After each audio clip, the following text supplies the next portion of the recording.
इस वीडियो में हम आपको सिखाने वाले हैं सजदा सौ करने का तरीका। लेकिन उससे पहले आपको एक चीज़ और जानना ज़रूरी है कि आखिर सजदा सौ किया कब जाता है। नमाज में ऐसी कौन सी गलती होती है कि जिसकी वजह से हमें सजदा सौ करना पड़ता है। तो देखिए, नमाज में जितनी भी चीज़ें वाजिब होती हैं उनके छूट जाने से, भूल कर छूट जाने से आपके ऊपर सजदा सौ वाजिब हो जाता है। लेकिन अगर आपने जानबूझ के छोड़ दिया तो फिर आपको नमाज दोहराना पड़ेगा।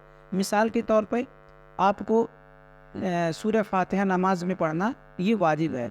तो अगर आपने सूरह फातिहा पढ़ना भूल गया और सिर्फ सूरह मिला करके आपने नमाज पढ़ ली, तो फिर इस सूरत में आपको जो है सजदा सौ करना पड़ेगा।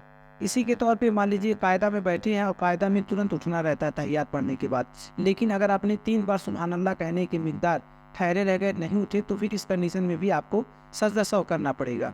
अब इसी तरीके से तरतील जिसको बोला जाता है कि जैसे मान लीजिए आपने सूरह फातिहा पहले पढ़ना था, ये वाजिब है, लेकिन आपने बाद में पढ़ा, यानी पहले सूरत पढ़ ली फिर सूरह फातिहा पढ़ा, तो इसमें भी जो है सजदा सौ करना पड़ेगा। और इसमें एक महम मसला और आ जाता है कि जैसे मान लीजिए नमाज में कोई 2 वाजिब छूट गई या 3 वाजिब छूट गई, तो क्या आप 3 बार सजदा सौ करना पड़ेगा? तो ऐसा नहीं है, सिर्फ आपको एक ही बार सजदा सौ करना पड़ेगा और वो पूरी हो जाएगी। तो लेकिन अगर आपको डिटेल में जानना है कि सजदा सौ में नमाज में कितने वाजिबात होते हैं, तो वीडियो के डिस्क्रिप्शन में हमने लिंक दे रखा, आप वहाँ से जाकर के देख सकते हैं कि नमाज में कितने वाजिब होते हैं। क्योंकि अगर ये मसला आपको पता नहीं रहेगा, तो अगर कोई सुन्नत छूट जाएगी या कोई मुस्तहब छूट जाएगा या कोई फ़र्ज़ छूट जाएगा, तो फिर आप सोचेंगे यार तो सजदा सौ कर लेते हैं, हमारा काम हो जाएगा। तो इसीलिए मैं बताता हूँ, नमाज के वाजिबात और फ़राइज़ इन दोनों को तो कंपलसरी है एकदम जानना कि आप इनको जानें। तो चलिए अब हम आपको बताते हैं सजदा सौ करने का तरीका। तो देखिए, सजदा सौ करने का तरीका ये है कि मान लीजिए अगर 2 रकात वाली नमाज है, चाहे सुन्नत हो, चाहे फ़र्ज़ हो, चाहे वाजिब हो, या चाहे वित्र हो, यानी कोई भी नमाज हो, चाहे नफिल हो।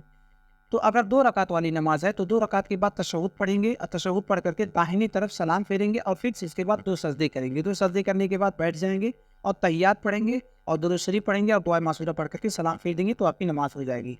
लेकिन अगर 4 रकात वाली नमाज है तो फिर कायदा अखीरा में बैठेंगे, यानी लास्ट की चौथी रकात में बैठेंगे और तशहुद पढ़ेंगे। तशहुद पढ़ने के बाद 2 सजदे करेंगे, तशहुद पढ़ने के बाद सलाम फेरेंगे, सलाम फेरने के बाद 2 सजदे करेंगे, उसके बाद फिर बैठेंगे और उसके बाद जो है तहियात पढ़ेंगे, दुरूद शरीफ पढ़ेंगे और दुआ मासूरा पढ़ करके सलाम फेर देंगे, तो आपकी नमाज मुकम्मल हो जाएगी।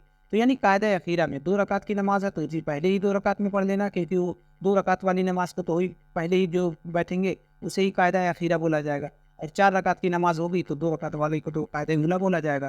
तो इसलिए कायदा अखीरा में ही जो है आपको तहियात पढ़ करके दाहिनी तरफ सलाम फेरना है। सलाम फेरने के बाद आपको 2 सजदे करने हैं। उसके बाद जिस तरीके से बाकी सजदा किया जाता है उसी तरीके से इसको भी 2 सजदा करना है और तहियात और दुरूद शरीफ और दुआ मासूरा करके सलाम फेर देना। तो आशा करता हूँ ये वीडियो आपको पसंद आया हो, तो प्लीज़ वीडियो को लाइक कर दें।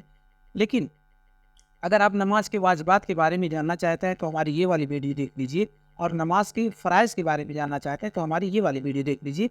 आपका कन्फ्यूज़न दूर हो जाएगा और आप जान जाएंगे कौन कौन से वाजिबात हैं।